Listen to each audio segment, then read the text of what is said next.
Hello everybody and welcome to the GMS Magazine videos. I am Paco Garcia, your host, and this is another in the RPG A Day 2019 series of videos, thanks to an initiative created by Dave Chapman, Mr. Autocratic. You can find more information down there in the show notes and video description about his blog and great deal more about this initiative, which I thoroughly recommend taking a look at. And since you're at it and down there, please click on the subscribe button, because we love to have you around when we upload more videos in the not too distant future. Remember to leave me your comments and your up and down whether you have enjoyed this video or not, or any other for the matter.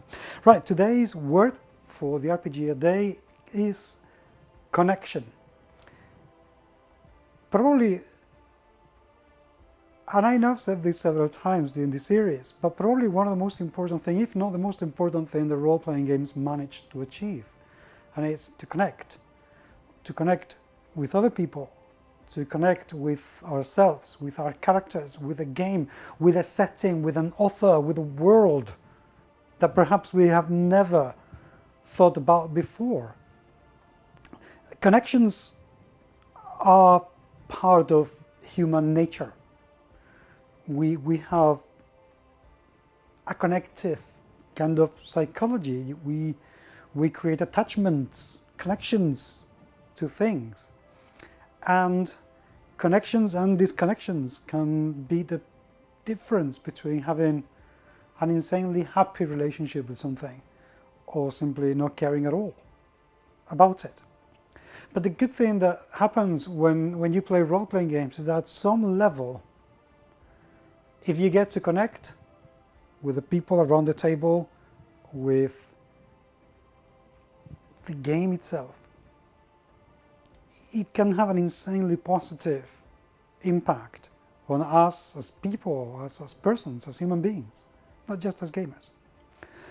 Proof of this is a documentary I interviewed the producer about, playing Dungeons and Dragons behind bars, for the podcast. And if you haven't taken a look at that, please do, because it's truly amazing. Elizabeth de Clare decided, after doing an awful lot of documentaries about jails, what it would be like to document the existence, the experience of people who have played Dungeons and Dragons behind bars.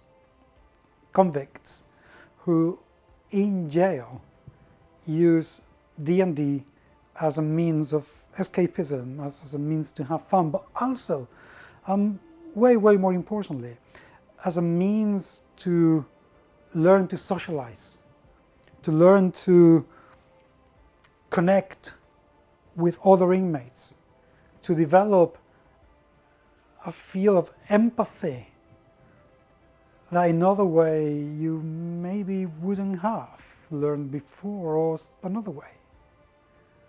And yes, the therapeutic advantage and uses of role-playing games have been vastly documented. But that has an issue, and is that for a role-playing game to have a therapeutic benefit, that must be supervised by a therapist. Doing role-playing games as a form of therapy without proper supervision and without knowing what you're doing can be very dangerous as well. So we have to be very careful with it.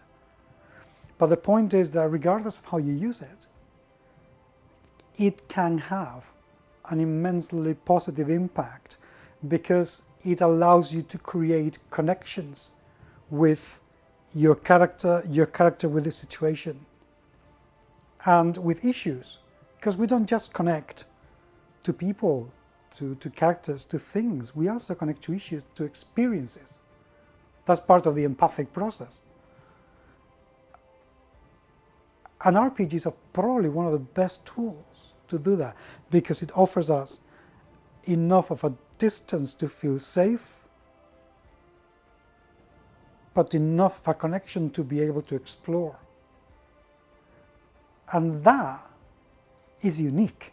That is another of the unique aspects of role-playing games. One that we should not forget or ignore, and definitely never oversight. So If at some point things are not working around your table, just take a look at what connections people are making with each other. Are they connecting as players with each other? Are they actually connecting with their character? Are they connecting with the situation? Are they paying attention to what's going on? Are they actually paying attention to who their character is and whether they're behaving? They are running their characters as the character would normally behave. Because if there isn't, then there is a disconnect. And breaching that connection point can and probably will be the difference between having an amazing game or having somebody who doesn't want to come back around the table. Connections matter. Feeling connected to things is important. And also it's important to recognize that not everybody can feel connected to the same games, the same characters, the same situation, and even the same way of playing. And that's okay. You don't have to. You shouldn't try to force people to connect to your way of playing if they don't like it. It's okay. It doesn't mean that there is anything wrong with your way of playing at all. There isn't. It's just that not everything is for everyone. And establishing those connections and understanding those connections between games, characters, situations, personalities, it's not easy, I give you that. But it is actually rather important and very well worth doing. So tell me, what are you going to do to connect to your players, to your characters, to your games? And how are you going to help people connect with all of that? Thank you very much for being there. Again, remember to subscribe and leave me your comments. Give me a thumbs up or down. And above all, I very much look forward to talking to you very, very soon. Take care.